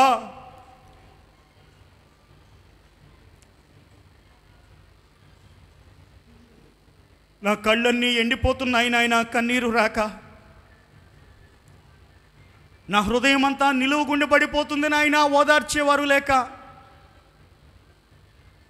నా భర్త అర్థం చేసుకునేవాడు కాదు. నా ఇరుగు పొరుగు వారు నా నాశనం కోరుకుంటున్నారు. నేను పాడైపోవాలని ఇష్టపడుతున్నారు. నేను రోగం వచ్చి మంచాన పడాలని కోరుకుంటున్నారు. నేను చనిపోవాలని కోరుకుంటున్నారు. నాకు నెమ్మది లేదు నాయన, నాకు స్థిరత్వం లేదు ప్రభువా. ఈ భూలోకం నాది కాదు అన్నట్టు నాకు వైరాగ్యం కలుగుతుంది నాయన. దొంగల చేత కొట్టబడిన వాడిని ఆలస్యంగా వచ్చినా కానీ పరామర్శించిన దేవుడవు గనక, నీపైనే నా ప్రాణం పెట్టుకున్నాను గనక, నీవు తప్ప నాకు వేరొక దిక్కు లేదు గనక, నీవు కాకపోతే నన్ను క్షమించేవారు లేరు గనక, నీవు కాకపోతే నన్ను ఓదార్చేవారు లేరు గనక, నీవు కాకపోతే నన్ను కౌగలించుకునేవారు లేరు గనక, నీవు కాకపోతే నాయనా ఒక్క ధైర్యము మాట చెప్పేవారు నాకెవరూ లేరు గనక, ఈ మధ్యాహ్నం నీ సహాయమునే కోరుకుంటున్నాను ప్రభువా. నీ సహాయమునే కోరుకుంటున్నాను నాయన, నీ సహాయమునే కోరుకుంటున్నాను దేవా. హల్లెలూయా, హల్లెలూయా.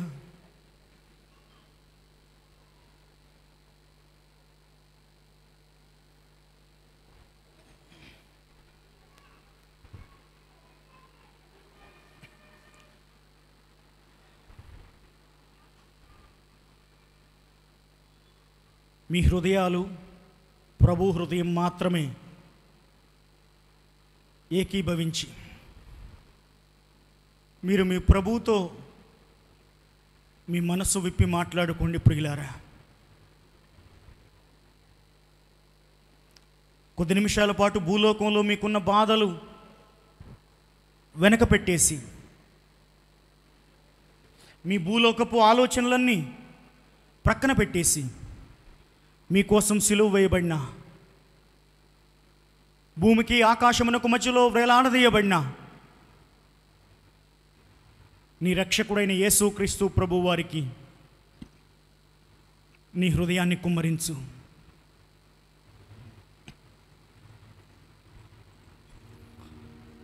చీకటి కెరటాలలో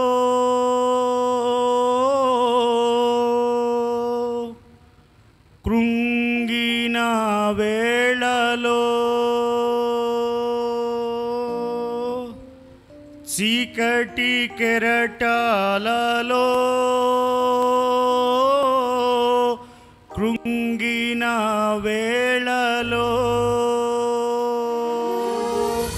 ఉదయించెను నీ కృప నా ఎదలో, చెదరిన మనసే నూతనమాయనా. ఉదయించెను నీ కృప నా ఎదలో, చెదరిన మనసే నూతనమాయన. చీకటి కెరటాలలో కృంగిన వేళలో, చీకటి కెరటాలలో కృంగిన వేళలో ఉదయించెను నీ కృప నా ఎదలో. చెదరిన మనసే నూతనమాయన. ఉదయించెను నీ కృప నా ఎదలో. చెదరిన మనసే నూతనమాయన. మనుగడయే మరో మలుపు తిరిగేనా. మనుగడయే మరో మలుపు తిరిగేనా. నీ ప్రేమే నన్ను ఆదరించెను. నీ ప్రేమే నన్ను ఆదరించెను. సమయోచితమైన నీ కృపయే నన్ను, సమయోచితమైన నీ కృపయే నన్ను దాచి కాపాడెను. నీ కృపయే దాచి కాపాడెను. దాచి కాపాడెను. నీ కృపయే దాచి కాపాడెను. మనుగడయే మారో మలుపు తిరిగేనా. మనుగడయే మారో మలుపు తిరిగేనా. నీ ప్రేమే నన్ను ఆదరించెను. నీ ప్రేమే నన్ను ఆదరించెను. ప్రేమ కలిగిన తండ్రి, కృప కలిగిన వాడా, సర్వోన్నతుడా, సర్వశక్తిమంతుడా, సర్వజ్ఞాని, సర్వాంతర్యామి, సర్వలోకనాథుడుగా యెహోవా నిబంధన మందసమును మోయి యాజకునిగా నీవు పిలిచి అభిషేకించి పంపిన సేవకునిగా నిండు మనసుతో యథార్థ హృదయముతో ఈ మధ్యాహ్న కాల సమయంలో ప్రభువా, ఎవరి చెవులైతే మీరు శుద్ధీకరించారో, ఎవరైతే ఆత్మ సంగములతో చెప్పుచున్న మాట ఆలకించారో వారినందరినీ ప్రభువా నీ సన్నిధిలో నీ స్వాస్థ్యముగా నీకు ప్రతిష్ఠిస్తూ ఉండగా పడిపోయిన వారి ప్రార్థనను మీరు నిలవబెట్టండి దేవా. పడిపోయిన వారి ప్రార్థన పీఠములను మీరు నిలవబెట్టండి నాయన. కోల్పోయిన వారి విశ్వాస జీవితమును మీరు బలపరచండి ప్రభువా. వారి ప్రతి కన్నీటి బాష్ప బిందువును తుడిచివేయండి నాయన. ప్రభువా, ముక్కలైపోయిన వారి హృదయాన్ని తిరిగి మీరు శుద్ధీకరించి నూతన పరచమని కోరుతూ ఉండగా వారికి, వారి కుటుంబములకు, వారి విశ్వాస జీవితములకు వ్యతిరేకముగా పనిచేయాలని ప్రయత్నిస్తున్న ప్రతి విధములైన దుష్టుని కార్యముల నుండి, శత్రువు క్రియల నుండి, అంధకార చీకటి సంబంధ శక్తుల ప్రభావముల నుండి, నరుల విషపు చూపుల నుండి యేసు పరిశుద్ధ నామములో విడుదల ప్రకటిస్తూ ఉండగా అపవాదినికి బిడల పైన, ఈ విశ్వాసుల పైన, ఈ సంఘము పైన, ఈ సేవకుని పైన ఎట్టి అధికారం లేదని యేసు నామములో గద్దిస్తూ ఉండగా నీ మెండైన దీవెనలు, చక్కని ఆశీర్వాదములు, నూరంతల ప్రతిఫలములు ప్రభువా ఈ సంఘమునకు బిడలకు దయచేసి వారి నోటి నిండా నవ్వు కలగజేసి నాలుక సంతోషగానముతో నింపి సమస్త ఘనత, మహిమ, ప్రభావములు మీరే పొందుకొనమని యేసు పరిశుద్ధ నామములు అడిగి వేడుకొని ప్రార్థన చేయుచున్నాము తండ్రి. ఆమేన్.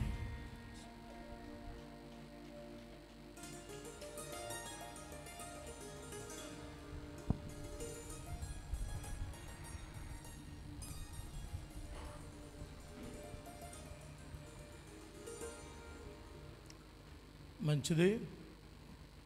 దేవుని కృపను బట్టి రెండవ దినం, మూడవ దినం దేవుడు మనల్ని చక్కగా నడిపిస్తూ వస్తున్నారు. దేవుని యొక్క వర్తమానాలు మనం విని మేలుకరమైన మాటలు హృదయాల్లో భద్రపరుచుకుందాం. మంచిది. అలానే దైవజనులు మాట్లాడుతుండగా మరి ఎంతో కష్టపడి మనకు వర్తమానాలు అందిస్తున్నారు. వారి కొరకు, వారి పరిచర్యల కొరకు, దైవజనుల కుటుంబాల కొరకు వాక్యం అందిస్తున్న వారు వస్తారులే పోతారులే కాకుండా వారి హృదయంలో ఉంచిన ఆలోచనలు మనం కూడా తీసుకొని మన ఆత్మీయ మేలు కొరకు ఎవరు కూడా ఊరికి ఇక్కడికి వచ్చి ఏదో ఒకటి మాట్లాడదామని రారు. ప్రతి ఒక్కరూ కూడా సిద్ధపడి ఏం చెప్తే బాగుంటుంది అని, అంటే ప్రతి దైవజన్ నిమిత్తం, పరిచర్యలు, కుటుంబాల నిమిత్తం ప్రార్థిద్దాం. దేవుడు మనం దీవించును గాక. అయితే మరి యథాప్రకారంగా సాయంకాలం 6:30కి టైం విషయంలో మిమ్మల్ని బట్టి నాకు కొంచెం బాధ కలుగుతుంది. అర్థమవుతుంది.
లేవుగా ఒక గంట రెస్ట్ తీసుకోండి, బయలుదేరి 6 గంటలకు వెళ్ళాలి అని ఆలోచన కలిగి ఉండండి. అది మీకు శ్రేయస్కరం.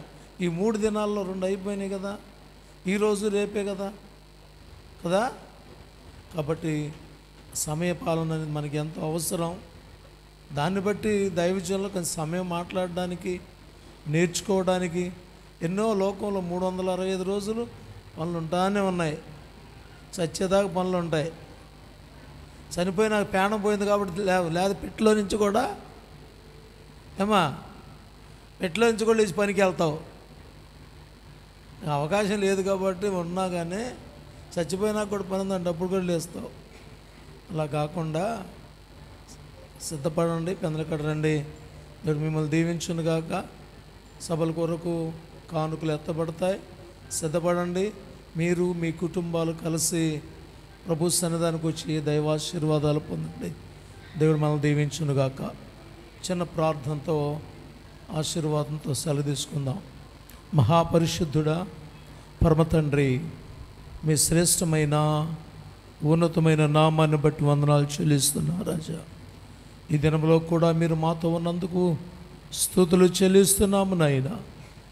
మధ్యాహ్న కాలం మీ దాసులు నిలబెట్టుకొని అనేక విషయాలు మాతో మాట్లాడుతున్నా.